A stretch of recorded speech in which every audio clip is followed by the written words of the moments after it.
J'aimerais aborder un sujet qui me touche beaucoup, c'est qu'il n'y a pas de catholique seconde classe. J'ai quitté Montréal, j'habite maintenant dans le nord de l'Ontario, dans la région de Sudbury, et je me suis en train de me faire tranquillement un nouveau réseau d'amis, parce que on vit de l'amitié, hein. Et j'ai été frappé de voir, bon c'est pas nouveau, mais frappé avec les nouveaux amis, le nombre qui ne vont plus du tout à l'église, qui ont abandonné, qui étaient des catholiques très engagé dans le passé. Le nord de l'Ontario, c'était très catholique, hein. Mais le nombre qui ont quitté, et puis, bon, il y a toutes sortes de raisons pour cela, mais une raison qui revient souvent, c'est, vous savez, mon père, j'ai été, quand j'étais jeune, touché par le rêve de l'Église, de pouvoir bâtir un beau mariage, euh, que je puisse être fidèle à mon époux toujours, dans les moments heureux comme les moments difficiles, dans la maladie, etc., jusqu'à la fin. Et c'est comme moi, c'était un rêve que l'Église m'avait donné, j'ai voulu vivre cela. Et puis ben, la vie avait d'autres plans. Et pour différentes raisons, le mariage n'a pas fonctionné, il y a eu de l'abus ou je ne sais trop quoi. Et puis j'ai senti de la part de l'Église que j'étais devenu un catholique endommagé, un catholique seconde classe, un peu un catholique pourri. Bon, ils l'ont pas dit exactement comme ça.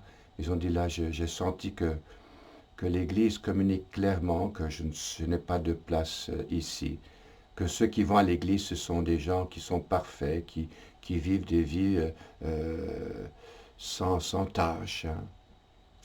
Alors j'ai quitté. Et ça me rend très triste, parce que c'est un faux message de la part de l'Église qu'ils ont reçu. C'est un faux message parce que c'est pas du tout l'enseignement de l'Église. Qu'un mariage qui est brisé ne veut pas dire une vie en Dieu brisée. Un échec dans, dans mon mariage, un échec dans ma vie, un échec avec mes enfants ne veut pas dire que je suis moi-même personnellement un échec dans ma vie. C'est faux.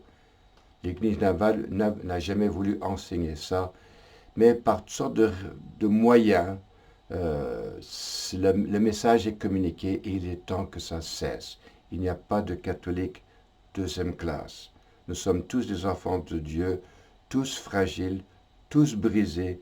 Et avant de recevoir la communion, on fait tous une petite prière, si vous vous souvenez bien. Seigneur, je ne suis pas digne de recevoir. Nous ne sommes pas dignes. Et souvent, on a même entendu l'expression, tu ne peux pas recevoir la communion avant d'être dans un état de grâce. Ah bon? Est-ce que je suis dans un état de grâce? Est-ce que vous êtes dans un état de grâce? Est-ce qu'il y en a parmi vous qui êtes parfaits, peuvent dire, ben moi je suis dans un état de grâce, je suis un catholique parfait qui fait qui suit toutes les bonnes règles de Dieu. Oh là là là là là là. L'orgueil rentre façon facile, hein, et la première béatitude, bienheureux les humbles, que le royaume de Dieu est à eux, passe par-dessus bord assez facilement. Moi, mon mariage, il a fonctionné depuis 40 ans, tout fonctionne bien, mon mariage est un succès. Il faut dire que j'étais un peu violent avec mon mari, j'ai parlé contre les autres, mes enfants ne me parlent plus, mais mon mariage fonctionne bien. Ah bon?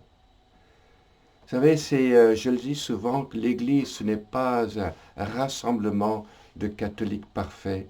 L'Église, c'est un hôpital pour les cœurs brisés, pour les gens brisés, qui ont bien du mal à suivre le Christ, mais qui mettent leur confiance et leur espoir dans la bonté de Dieu, leur espérance dans le Christ qui est miséricordieux. On vit de la miséricorde de Dieu. Alors, divorcer, oui, c'est un échec presque aussi difficile où il y en a qui me disent c'est comme mourir. Je le crois. C'est pénible. On sent que notre vie est ratée. Ben, c'est vrai que le mariage n'a pas fonctionné, mais ce n'est pas une vie ratée. Ce n'est pas une vie dans le Christ ratée. La vie dans le Christ continue. Je suis enfant de Dieu Et j'ai le même appel à la sainteté comme tout le monde. Mais il faut que je le fasse d'une autre façon, avec des peaux brisées, avec un cœur brisé, mais peut-être un cœur un petit peu plus humble et plus généreux, parce que je sais ce que c'est que la souffrance. Ah, les catholiques qui pointent le doigt en disant, toi, tu n'as pas le droit d'aller à la communion parce que tu es divorcé. Ben, d'abord, c'est pas vrai, parce que l'Église n'a jamais dit qu'on ne pouvait pas communier quand on était divorcé. Elle a dit que si tu t'es remarié, ben là, va voir ton pasteur et puis en discuter, voir si on peut trouver une solution. Ah, que je rêve au jour qu'on puisse bien comprendre avec humilité que nous sommes tous brisés, tous endommagés, tous en nécessité de la miséricorde de Dieu. Et on n'est pas appelé à pointer le doigt, mais plutôt de humblement se soutenir les uns les autres. Alors ici, je rencontre tant de gens qui ont quitté l'Église, en particulier parce que leur mariage a été un échec, qui se sentent endommagés, seconde classe. Je vais leur dire hautement et humblement, nous sommes tous enfants de Dieu en nécessitant la miséricorde du Seigneur. Et moi-même le premier, comme prêtre, je ne suis pas un catholique hors pair, un catholique modèle, pas du tout. Je suis un modèle de pécheur qui a besoin de la miséricorde de Dieu. Et quand je reçois la communion, je tremble un petit peu en disant, Seigneur, je ne suis pas du tout digne, mais guéris-moi.